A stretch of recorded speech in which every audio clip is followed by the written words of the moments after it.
People hate Beverly Marsh, and I'm not talking about the book version, so you can go ahead and take your book Bev yapping somewhere else. I have never even read the book, nor have a lot of you guys just heard about. We get it. We understand hating her in the book.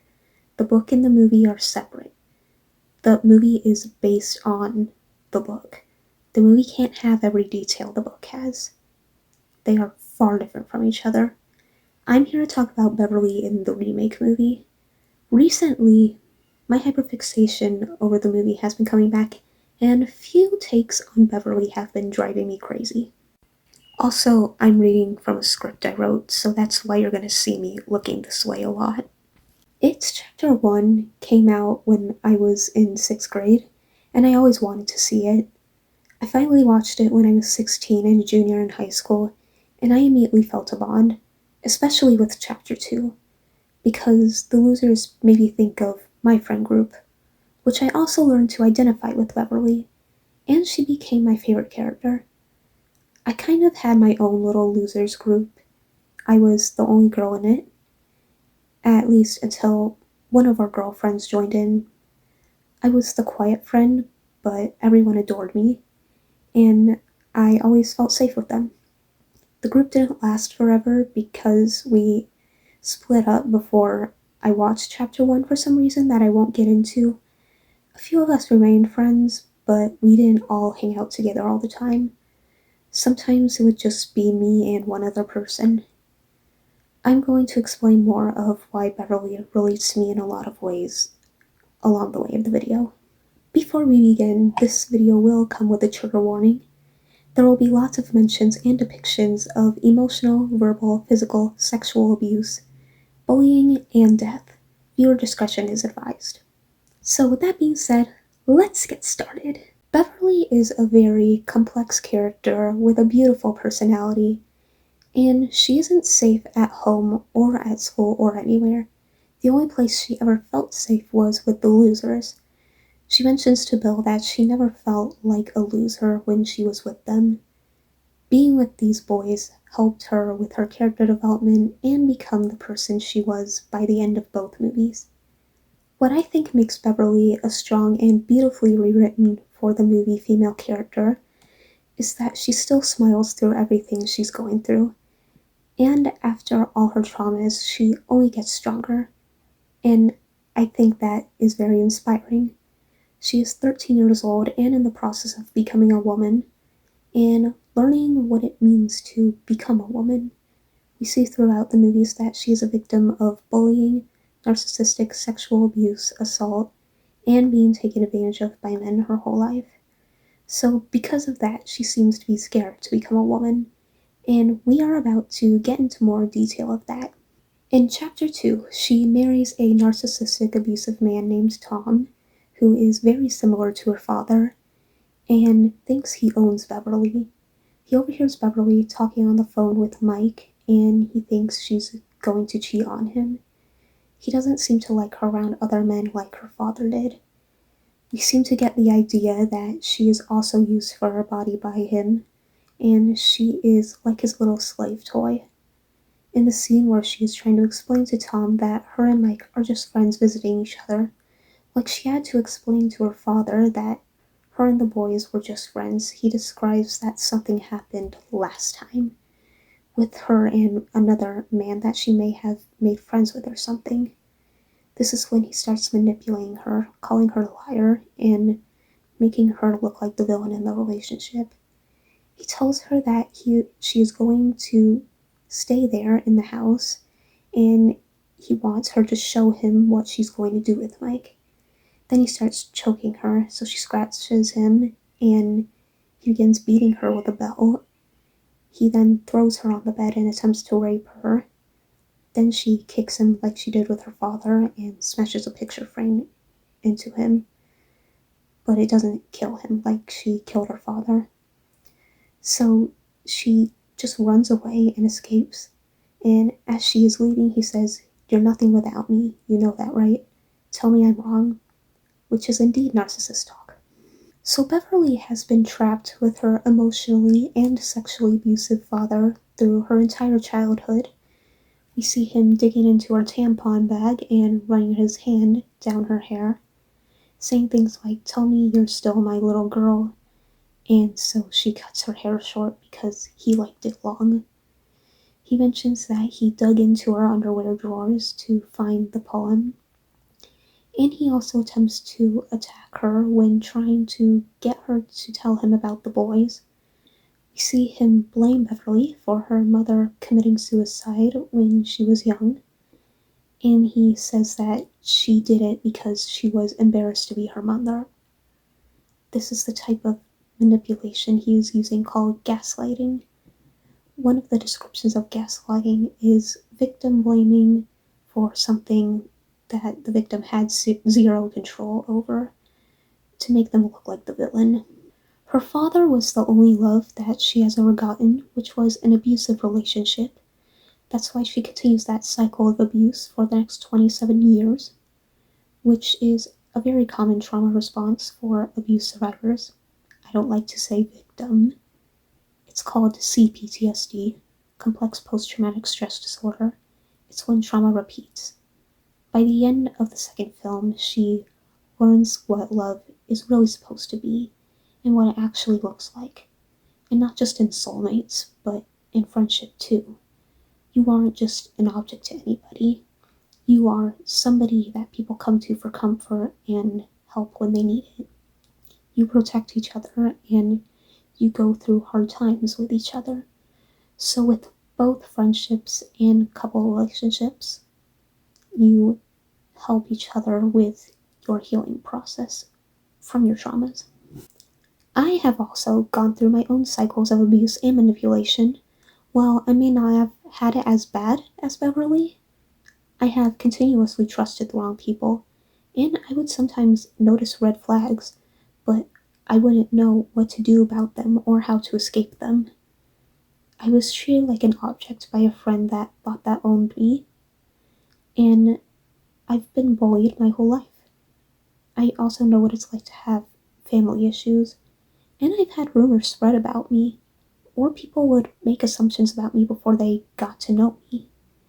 I have best friends, including the losers group that I used to have, that show what real love and friendship actually looks like. So it seems like since Beverly grew up in an abusive household, she knew that her father was crazy, but she was never taught red flags, and that's why she would still get herself in abusive situations. So she would learn the hard way. Now, speaking of soulmates, let's talk about Bill, Ben, and Beverly. Why did she like Bill at first, but then like Ben when they were adults? Many people still argue over whether or not Bill or Ben should have ended up with Bev. People will say stuff like, well, Ben did this, or Beverly did this, or Bill did this, and that was bad. Well, if you think Bill and Bev should have ended up together, you're wrong. Let me explain. So she kissed Bill for a school play in third grade, and that's how all the rumors about her started. Bill tells Beverly that he never believed any of them, and he seemed to have had a crush on her ever since. Beverly didn't seem to have feelings for anybody until she got the poem from a secret admirer that she thinks was from Bill. She thinks this way because Bill started to comment on her hair, and the poem starts with, "Your hair is winter fire." But I always felt that she also had some feelings for Ben. But since she thinks it's Bill that wrote the poem, she thinks only Bill feels the same way. But she finds out that Ben wrote the poem in the sewers, so why did she still kiss Bill at the end of chapter 1? Unclear. Maybe she just kissed him back to say goodbye since she was leaving the next morning. Or maybe deep down she still liked them both, but didn't think she could have either of them. But since she's affected by the 27 years curse, she gets the poem back from her old apartment, and she doesn't remember who actually wrote it, and she mixes up Ben with Bill, being the one that wrote her the poem again, which really isn't her fault. Now, another thing that people say that really annoys me is that Beverly only liked Ben when he got skinny and buff and hot. And I'm going like, no, that's not what happened. That's not even where Beverly gets her interest. The movie is showing us that all these kids have fears from their traumas that Pennywise is pretending to be. That's what Ben fears. He fears Beverly rejecting him. Now, I love Sophia Lillis and Jessica Chastain's take on the scene. The scene with Ben when you're saying, "I would never be with a fella." Yeah, Is that hard to do? It was terrible because it was it's like the complete opposite, you know. Right. And it's not Beverly. It's not Beverly though. No. That's the thing. Beverly would never ever say that.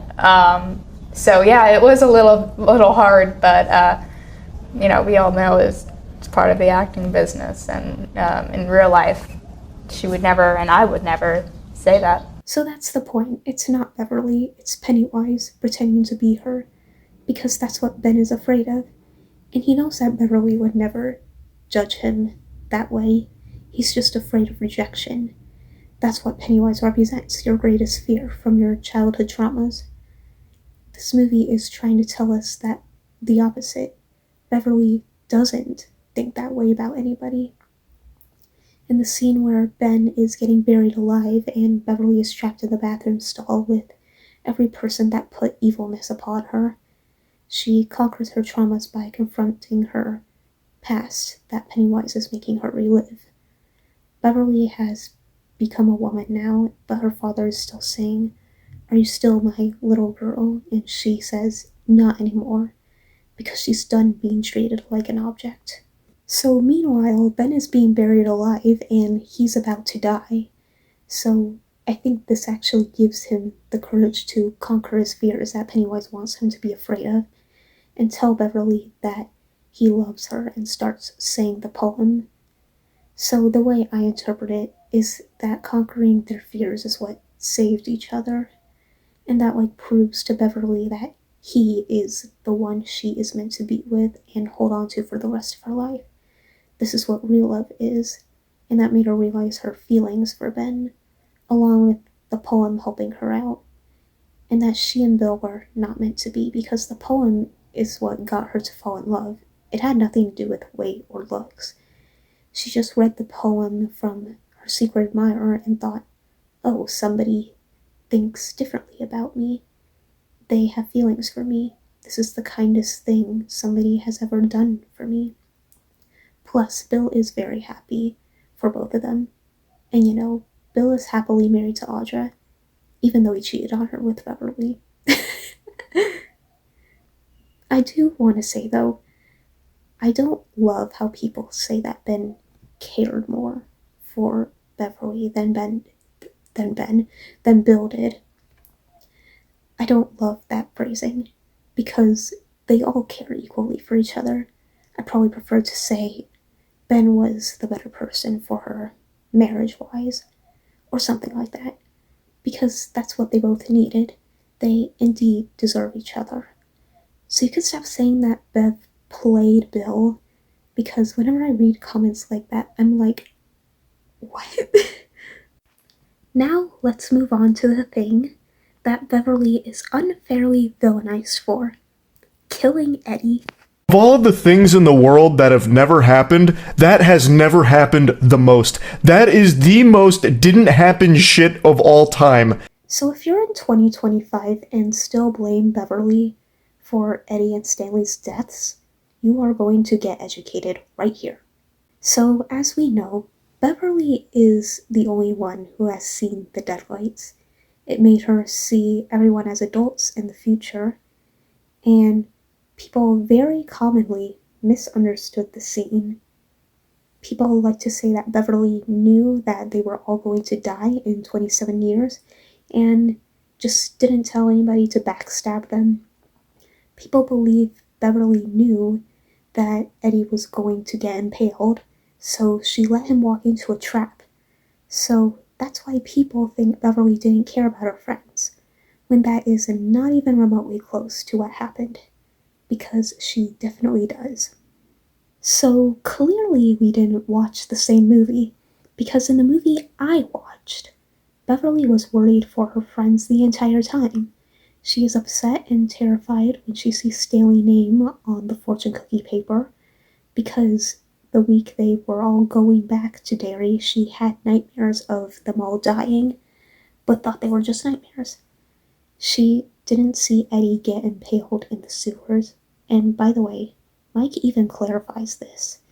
He knew how, she knew how Stanley died because she saw them all die the way Stanley did if they didn't come back to Derry and stop it. Stanley chose not to come back because he was afraid to. Therefore, he died that way. He took himself off the board because he knew if they weren't all together and united, because one of them was afraid, then they would all die. So he did it so the rest of them could be united when they already had one less loser. Now, before you scream at me in the comments that Beverly probably did know that Eddie was going to die because she handed him the weapon and said, "It kills monsters," listen to yourself. She was trying to encourage him that he is braver and stronger than he thinks, and of course, she also didn't want him to die when she already lost Stanley, even though they don't remember Stanley very much. So she gave him that weapon so he wouldn't die. That's when Eddie throws the weapon at Pennywise and he thinks he killed it, but it actually made him die. And Beverly screams at that and cries for Eddie when telling Richie that he is gone before they have to leave his dead body in the sewers. And those of you saying that Beverly could have stopped them all from dying, you must be out of your mind. There is absolutely nothing she could have done to prevent their deaths. The only thing she could do was help the losers defeat Pennywise, but she is not responsible for their choices on going back, nor does she have control over their fears or whether or not they win the battle, because they are all doing it together. I know people want to jump on me right now and argue that they should have tried to drag Eddie's dead body out with them. There was nothing they could do at that point. They couldn't just drag a dead body out with them. They wouldn't have time. The whole house was falling apart fast. They would also not have a proper explanation for his death. So, I'm sorry, but they really didn't have much of a choice. Now this moves on to another scene that people comment on that really annoys me. The lake scene where Bev and Ben kiss. I know they get a lot of hate for kissing underwater, quote unquote, while Richie was mourning Eddie and upset that the love of his life died, or they were ignoring the fact that their friend just died and didn't care about him or Richie. And I'm gonna be honest, I only found out that people were mad about that about a week ago. People were so upset by the way the rest of the losers were reacting to Eddie's death, and people think that Richie was the only one reacting the right way. So I'm going to break down the lake scene from beginning to end. So what happened was, the rest of them just escaped being killed after they defeated it. But Richie is known to be in love with Eddie. He didn't want to leave him. He wanted to believe that there was still a way they could help him. And tears, yes, 2 other people were also crying when they realized Eddie was dead in the sewers. A lot of people missed that. Beverly says sweetly, "Richie, honey, he's dead. We have to go, come on." But you can see they kind of let Richie give Eddie one last hug for a couple moments before they have to leave him in the sewers. So they're validating him, but then they had to drag him out because he didn't want to believe that he was really gone and they could still help him. Then we jump to when they go swimming in the lake. That is very gross and now prohibited from people swimming in it, but they break the rule. And of course, Beverly is the first to jump in. And this was not just a pool party for celebrating victory. They went there to wash the blood off themselves. And I like to think making memories as well. And this is another thing that people were upset about. They didn't like that the rest of the losers were joking about Eddie like he didn't just die. But that's them coping. It's not that they aren't taking his death seriously, they are celebrating his life by making memories and how he would have hated this, and all the silly things that he would be telling them like he used to. So they're not really going to cry yet. They're still processing what just happened. They're in shock. It hasn't hit them that hard yet, like it's already got to Richie. I think that it's different for Richie because he was very close with him. They're all close, but Richie and Eddie were like a big duo in the group. Like how he has his own little golden trio with Bev and Ben. And not only that, but he also had a secret love interest in Eddie that Bill Hader describes as the first time Richie felt love for someone, but never got to tell him. So that's when they turn to Richie and see that he's crying over him. They fully understand and know how it feels, and they go to give him a group hug to comfort him in support of the mourning, which shows how much they care for each other. They were all mourning Eddie in a way. They were just doing it like how Richie would usually be doing it.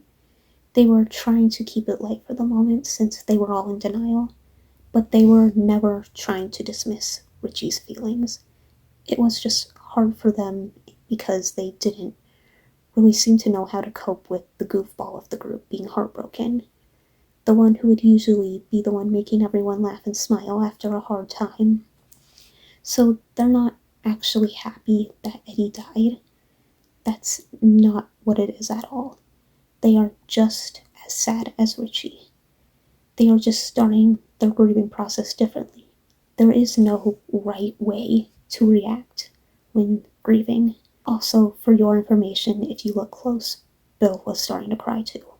So Richie thanks them for their comfort and their support, and makes them laugh when he says he doesn't know who any of them are because he lost his glasses. Then they all go to look for them. Beverly sees them underwater, so she playfully shoves Ben down there, and he grabs Richie's glasses. And before he swims back up, Beverly pulls him back down, and then they kiss. And I think people looked at that scene the wrong way. I've read a couple of comments saying that they literally screamed at Bev and Ben for that. If you did that, you need some serious help, because that's actually so childish. I know some of you were children at the time, but you had no chill. Get a grip. They didn't make out right in front of Richie while he was bawling and not comfort him at all.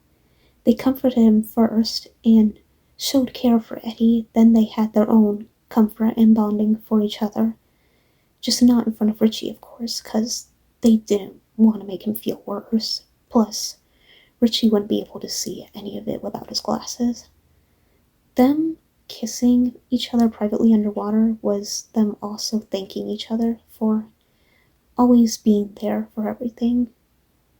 I think Beverly especially deserved that comfort from the person she is going to hold on to for the rest of her life, after everything she's been through, especially after losing two of her childhood best friends. And not only that, she has been abused and taken advantage of by men her entire life. So she needed that private comfort from the person that she knows is going to treat her right and with real love. They both needed their own comfort time from each other too. To me, that kiss was much more than just a silly romantic kiss for funsies. They deserved those hugs and kisses after all that, like Richie did. Because, yeah, they did just lose two friends. While yes, Richie was heartbroken, he would definitely be very happy for his friends because they deserve this. He thinks his friends are the best. People seem to forget how close he was with Bev and Ben too. Maybe he would be a bit jealous sometimes since he didn't get the ending he wanted with his best friend, but still wants his friends to be happy and healing too. Bev and Ben will help each other with their healing process, and they're all hurting from losing their friends, not just Richie, because it's not just about Richie. The whole movie is about all of them and their traumas and how they work through them together as friends and soulmates. Sometimes it takes time for your brain to process something shocking or unexpected that happened. So sometimes your body will just react differently than other people. I would love to talk more about Eddie and Richie's relationship, but that's for another video. Because now I want to talk about the ending. So I'm assuming that it's been a little bit of time since they've defeated it and lost their best friends. And they have to move on with life now because it's dead and it can't come back in the next 27 years. So now they get to live happier lives and be free from their traumas. They all get a letter from Stanley that he wrote for them before he took his own life. And as we can see, that's when it finally hits Bill. Maybe. That's the only time we've seen someone else cry for Stanley on screen. The only reason Beverly was the first to melt down immediately was because she knew what happened to him. For everyone else, they were shocked and confused. And in Stanley's letter, he wants them to make a promise to him and each other. He wants them to be who they are, be proud.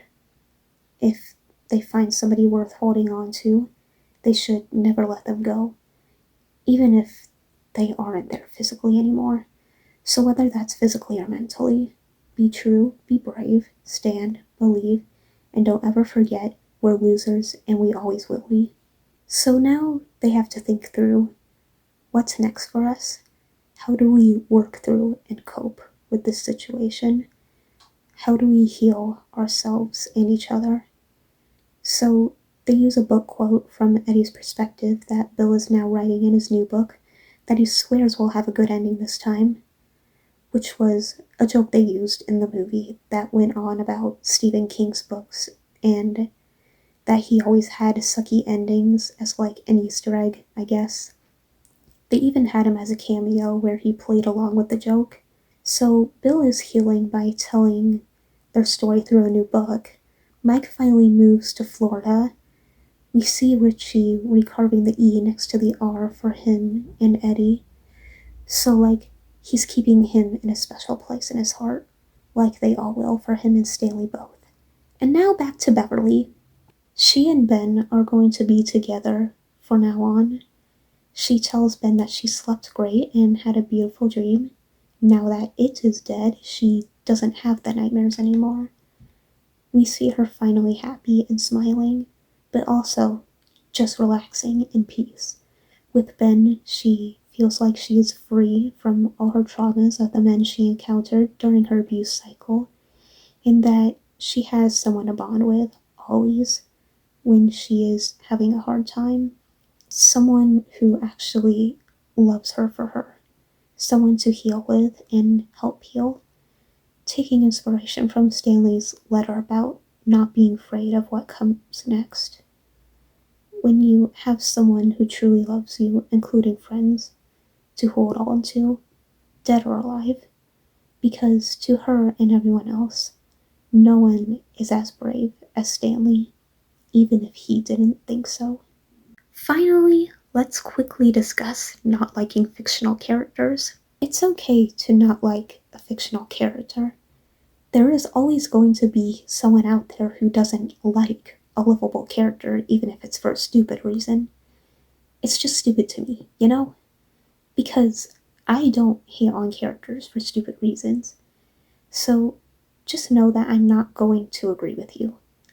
I've seen people say they just never liked Beverly at all, or they just never had a liking or disliking of her. You can even not care for a character that never did anything wrong. You can think a character is annoying. There are certain characters that I find annoying that I can't stand. Just say you don't like them and move on. I have just never seen a real good reason to hate Beverly except for just misogyny or stupid reasons. 'Cause, like I said, I don't hate characters for stupid or unfair reasons. Reasons that I think are unfair, at least.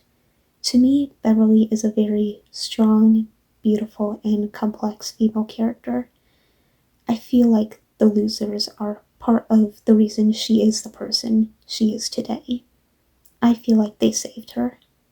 Putting the way Stephen King writes female characters to the side, I loved seeing how the movie rewrote her as a female character, because she is one of the types of female characters I love seeing, and she will always be one of my biggest character kitties ever.